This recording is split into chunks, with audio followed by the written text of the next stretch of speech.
with a lot of tricks and secrets to create their iconic moments, like when Kane locked The Undertaker inside of a casket and set it on fire. Those flames were real, so how did The Undertaker escape and survive? Well, after being chokeslammed and having the lid shut, Undertaker escaped through a secret door.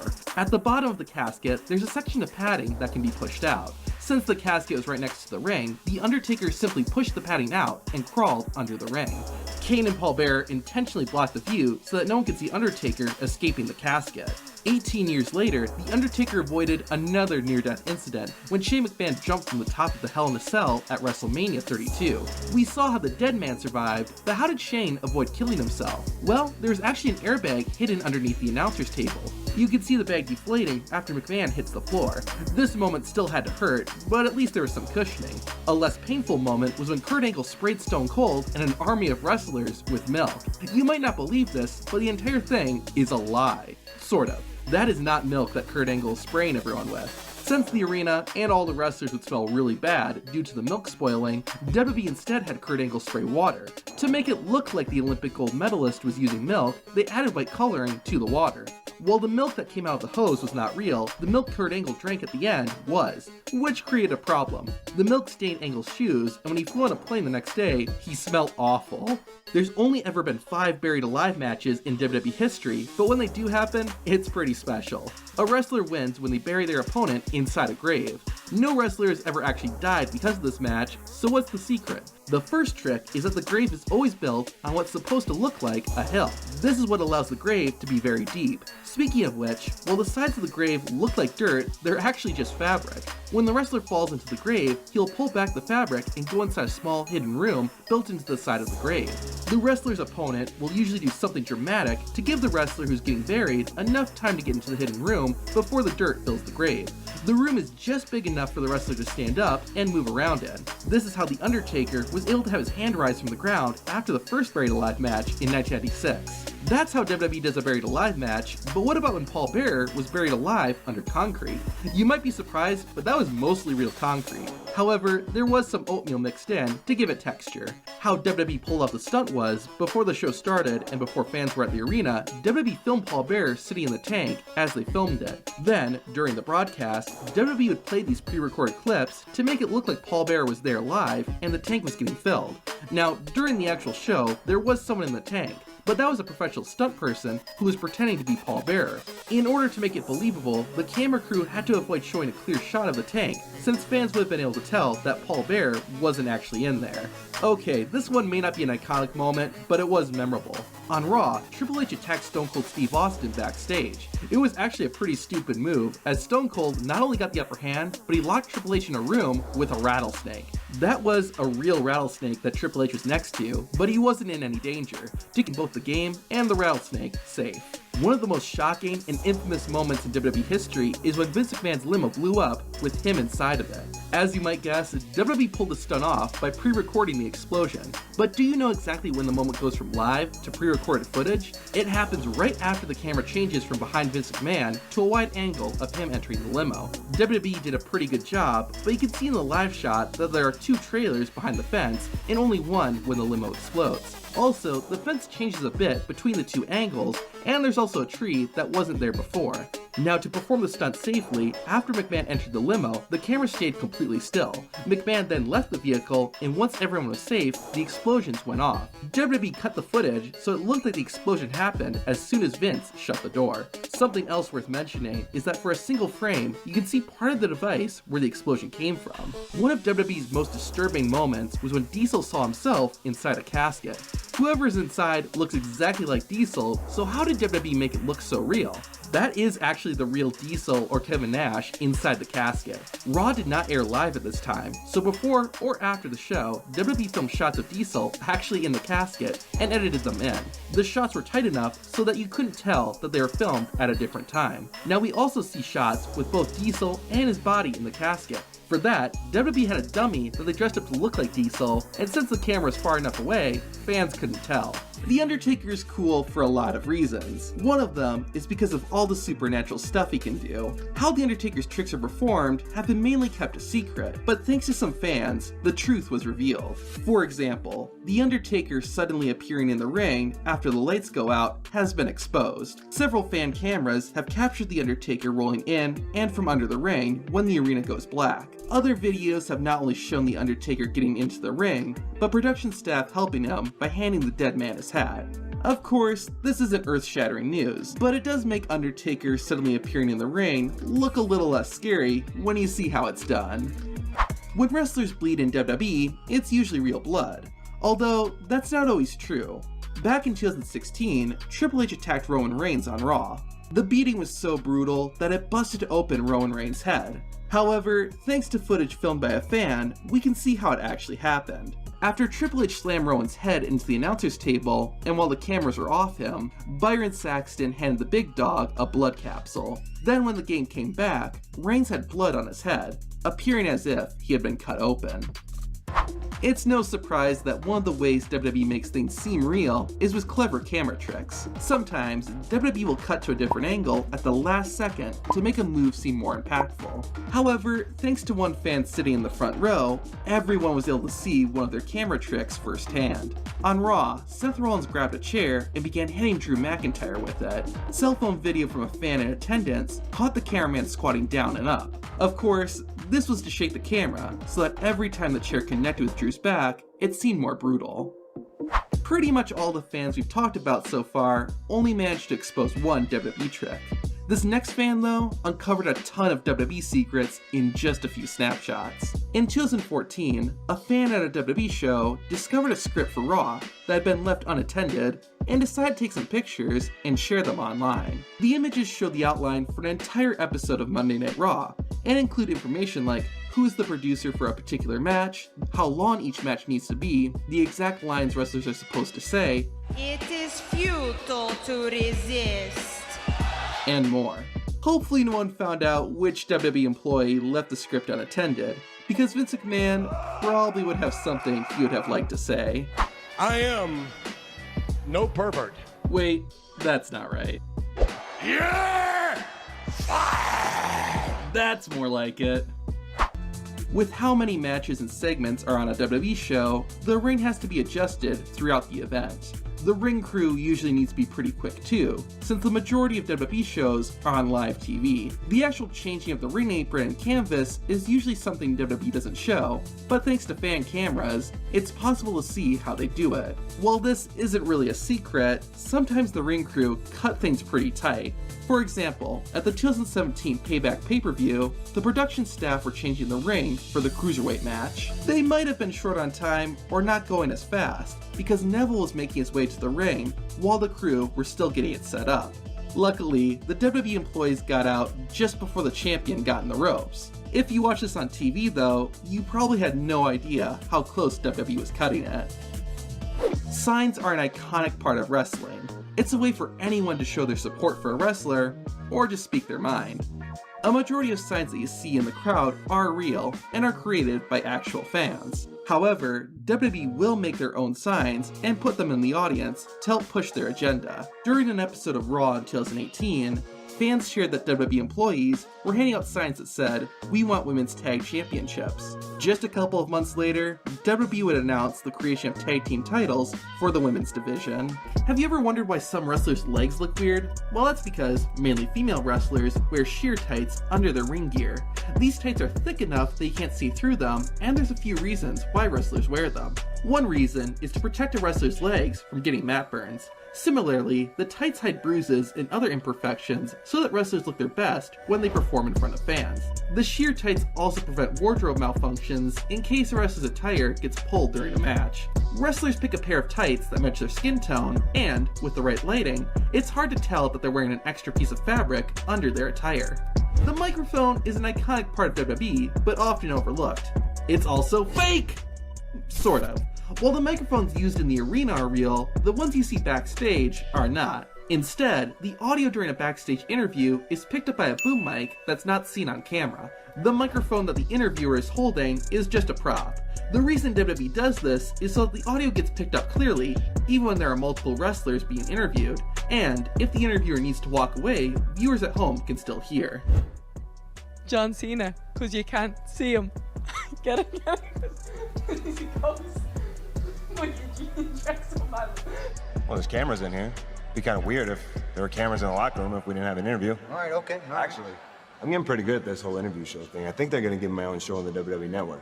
One way to look like a cocky son of a gun is to chew gum as you walk to the ring. While it looks cool, there's actually practical reasons why wrestlers do this. One is that chewing gum keeps saliva flowing in your mouth. This helps prevent wrestlers' mouths from getting dry so they can talk clearly with each other and plan out moves during the match.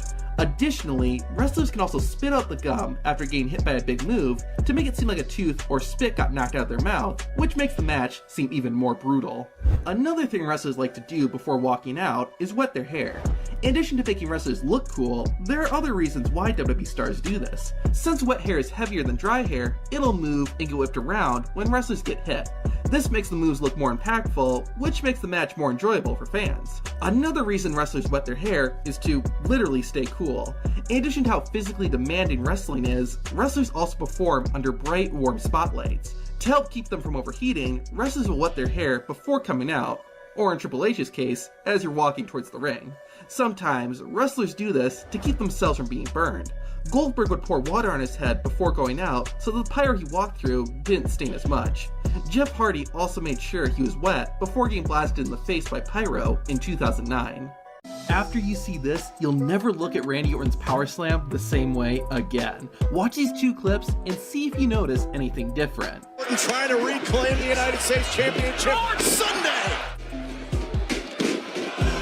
Of course, in the first clip, Randy Orton successfully performed the Power Slam and was unsuccessful in the second. But take a look at Orton's hands. When he hits the Power Slam, he claps his hands right before performing the move. Notice how, in the second clip, there is no clap. This isn't an isolated incident. Take a look at these clips. If Randy Orton is going to give his opponent a Power Slam, he'll clap his hands. If he isn't, then no clap. This tells the Viper's opponent whether they need to take the move or not. This isn't the only hand signal that wrestlers use. When a wrestler performs a DDT, their opponent needs to know if they'll take the move or counter it. The wrestler executing the DDT tells their opponent what to do with a slap on the back. Like the Power Slam, a slap on the back tells the wrestler to take the DDT. If there is no slap, then the opponent needs to counter. An example of this happened during Alexa Bliss and Charlotte Flair's match at Extreme Rules 2021. The first time Bliss went to perform a DDT, there was no slap and Flair countered. However, the second time Alexa went to perform the move, she slapped Charlotte's back and the DDT was successful. WWE wrestlers use many other hand signals during matches. When Chris Jericho and Triple H were having a match, the game sneakily communicated he wanted to give Jericho the boot by tapping his quad as Y2J was running toward him. On an episode of Raw in 2014, Dean Ambrose and John Cena were wrestling in the main event. Raw was about to go off the air, so Dean Ambrose made a signal to Cena to speed things up, since they only had 6 minutes left. At WrestleMania 22, right before Shawn Michaels hit Vince McMahon with an elbow drop from a ladder, the referee squeezed McMahon's leg to tell the boss to brace for impact. Years later, at WrestleMania 29, CM Punk was accompanied by Paul Heyman for his match against The Undertaker. During the fight, the dead man grabbed Heyman by the throat. Punk then attacked Taker with a clothesline to break it up. Since Undertaker had his back turned and couldn't see CM Punk, Paul Heyman squeezed Taker's shoulder so he knew to turn around and take the clothesline. A common spot in tag team matches is where the legal wrestler is crawling on the mat and is trying to reach their partner to tag out. However, the legal wrestler usually can't see where their opponents are and won't know when precisely to tag out. To help them out, the wrestler on the ring apron will make a signal with their hand. If their palm is facing down, it tells the legal wrestler not to tag in. But when the palm faces up, that's the signal to make the tag. Now, you won't see every WWE wrestler do this. The reason might be that not all wrestlers are trained the same way. Another reason is that some spots don't require precise timing, so there's no reason to make any signals. WWE referees also have their own secret hand signals. After a wrestler takes a big spot, like going through a table, the referee will check on them. While it looks like the ref is just talking to the wrestler, they're actually putting their hand in the wrestler's hand. If the wrestler squeezes the referee's hand, that means the wrestler is okay.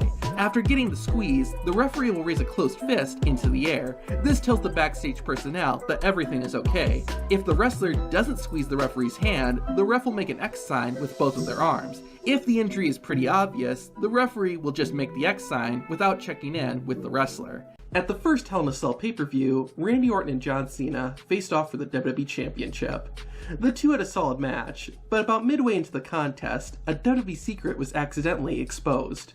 Randy Orton hit John Cena with his vintage inverted headlock backbreaker, which caused a blade to fall onto the mat. And nope, that wasn't from Cena's Gillette sponsorship. This tiny razor is what a wrestler would use if they wanted to bleed during the match. The referee quickly picked up the blade, and the performance continued. Neither wrestler ended up bleeding during the match, but it's unknown if it was because Cena lost his blade. Hell in a Cell just has a habit of exposing secrets, even since the beginning. At the 1987 Bad Blood pay-per-view, Shawn Michaels and The Undertaker went face-to-face in the first ever Hell in a Cell match. Before the two stars made their entrances, Sergeant Slaughter, who was the on-screen commissioner, checked under the ring to make sure nobody was hiding underneath it. The camera went in for a close shot and accidentally revealed an amplifier.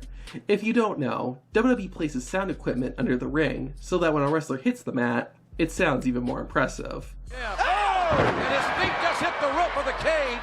Luckily for WWE, by the end of the match, everybody had forgotten about what they saw underneath the ring. Botch and Sin Cara go together like peanut butter and jelly, but the Faceless One is completely innocent when it comes to this mistake. When Sin Cara debuted in April 2011, he jumped into the ring and fought off Sheamus.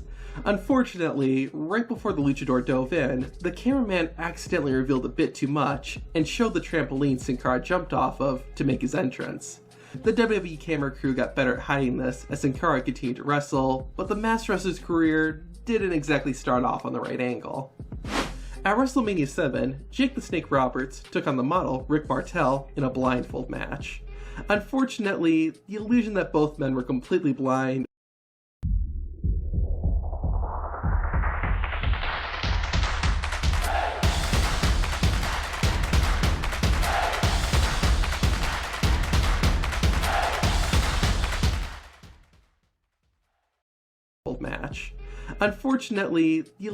both men were completely blind fell apart before the bell had even run. While the referees were getting the blindfolds on each competitor, Jake pulled part of the cloth away, revealing two spots they could see from. It didn't help that the camera was pointed directly at him either. Everything else went smoothly, but that botch at the beginning didn't help anyone suspend their disbelief. This next one's a little different, but I think you'll enjoy it. Back in March of 2020, WWE held its first show in the Performance Center with no fans in attendance. Despite the lack of crowd noise, everything was going fine until he went to a commercial break. Bayley and Sasha Banks were wrestling Alexa Bliss and Nikki Cross, and once it was time for an ad break, everyone decided to stop wrestling. After all, nobody was watching. Except that people were. On some of the international feeds, SmackDown returned a bit too early, and all four wrestlers were out of character and not wrestling. In the clip, the four women can be seen talking to each other while the referee gets the ropes and the turnbuckles. It lasts for about a minute, and then they begin getting ready to start the match again. Being that this happened in 2020, it wasn't a huge deal, but imagine if something like this happened back in the 70s or 80s. That would have been a pretty big secret that got exposed. The Hell in a Cell match between Seth Rollins and Edge was one of the best of the year.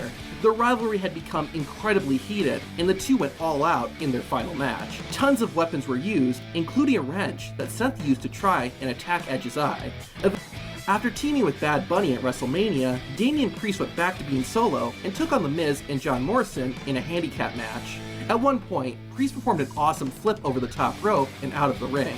Unfortunately, Priest's leg accidentally hit John Morrison in the head. Right after the move, cameras caught John Morrison quietly telling Damian Priest everything was good, as well as Morrison giving his opponent a love pat before getting back into character and selling the move.